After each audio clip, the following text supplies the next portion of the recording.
Hey everyone, so I'm going to be talking about a few things today, but mostly what it's like your very first day at GRS Montreal, coming through these doors and ending up in a hospital bed in the recovery unit. I'm pretty much going to be talking about processing, intake, surgery. And I think that's going to be it for this video. I kind of want to get a feel for what information people are wanting to hear most. If they want to hear about like what kind of things I personally experienced, or what the general process is, or maybe both, because I did talk to the other patients. So if I'm just kind of looking for what details people really want out of me. And if you could leave those in the comments, please leave those in the comments. Anyway, let's get into it. So, the very first day, when you show up and you go through these doors, you get to the receptionist's desk. This is assuming you've already driven all the way to the clinic, filed all your paperwork, everything's done, and this is your surgery date. So what will happen will you get a stack of papers. Most of them are COVID papers. They're about yay big stack of paper. Um, it probably took longer to sign all the papers than it did to actually get from finishing the papers to getting into surgery, actually, now that I think about it. Um, so you're just going to be signing papers at the receptionist desk for a few minutes. After that, you go up the stairs to the right, and right there, that's the care unit where the patients are post-op.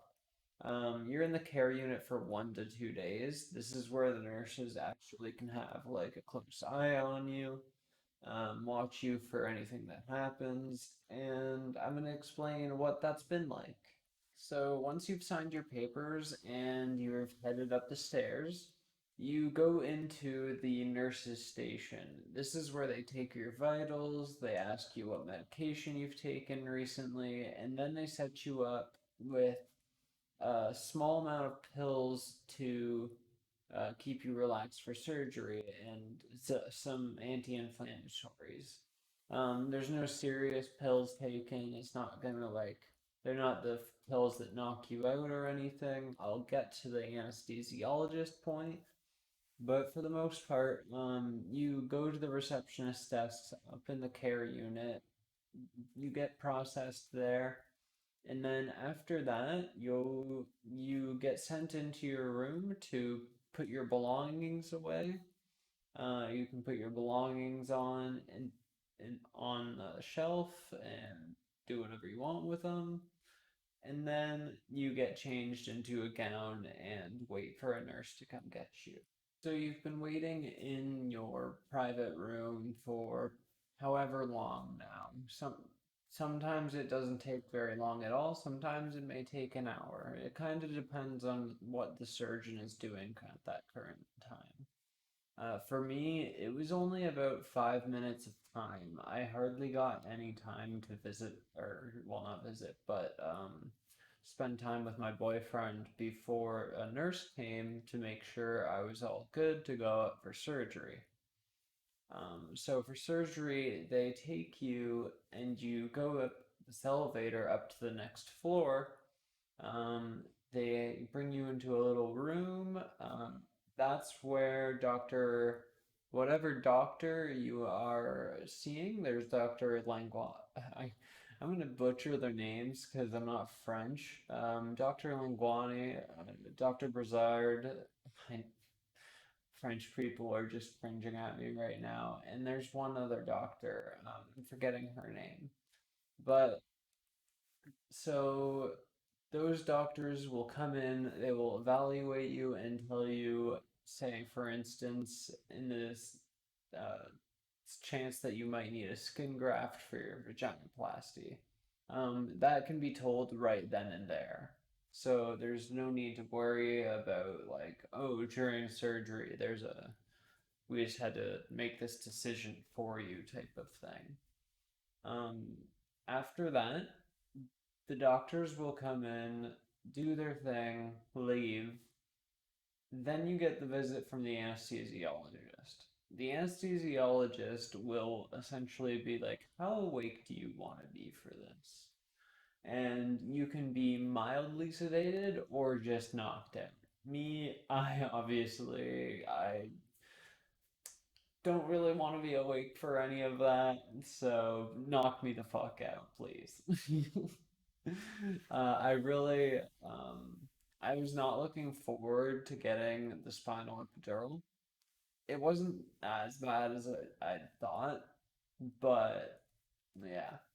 After talking to the anesthesiologist, who will most likely be giving you a spinal epidural, you will leave that room and actually go into the surgery room where you'll lie down, they will prep you for surgery, and then begin the spinal epidural. So, in my case, I left that room after the anesthesiologist had talked to me, and I went into the surgery room, and I had completely forgotten, actually. You're supposed to only be wearing the gown. I actually had my bra on underneath still, because I completely forgot about it. And that bra obviously was never seen again. I kind of just like dropped my gown really quick and kind of ripped off my bra, and they're like, "No, no, no, we can help you," and I'm like, "God, it's whatever, just get rid of it. Let's do this." But so when you go into the surgery room, they will prep you on a table. They will begin the spinal epidural, and the spinal epidural isn't bad. It's not really painful. It's just uncomfortable. It feels like there's a pressure building in your back, but you're closely monitored the entire time. There, my hands started getting really sweaty and I started feeling really sick. That was after probably not even a minute of the epidural.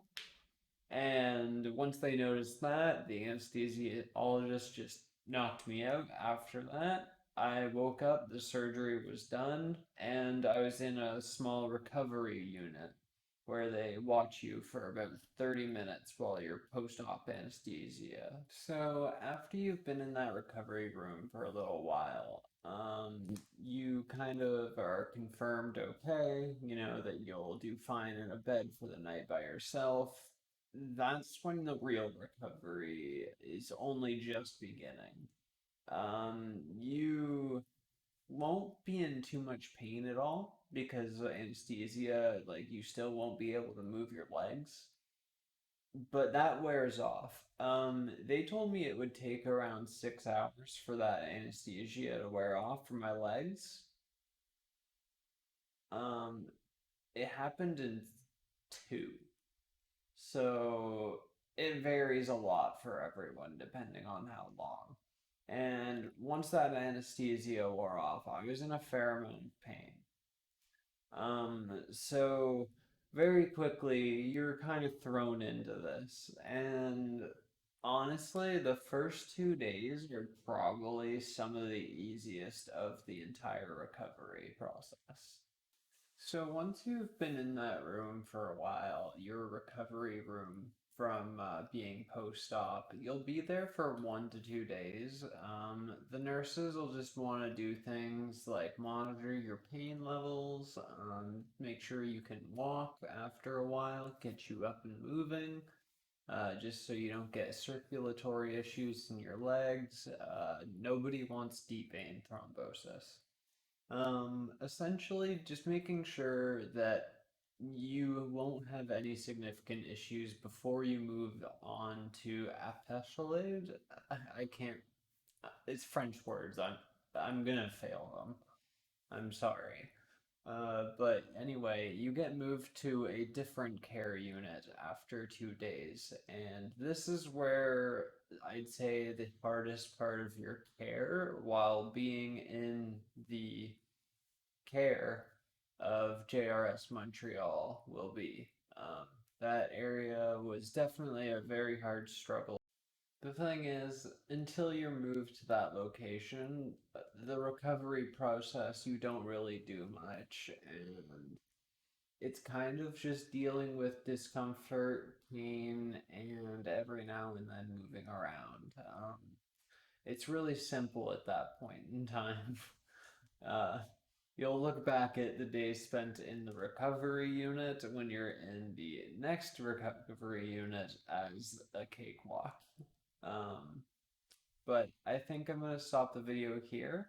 I'm gonna have a lot of high details in the next video about what the self-care unit was like. Um, but I also want to hear from you, what kind of details you would like to know. If you could just give me like, if you want my personal experiences, what happened, what you end up having to do, like the regimen and the timeline for the self-care unit. Ask me anything in the comments below. Anyways, I hope you all have a great day. Take care.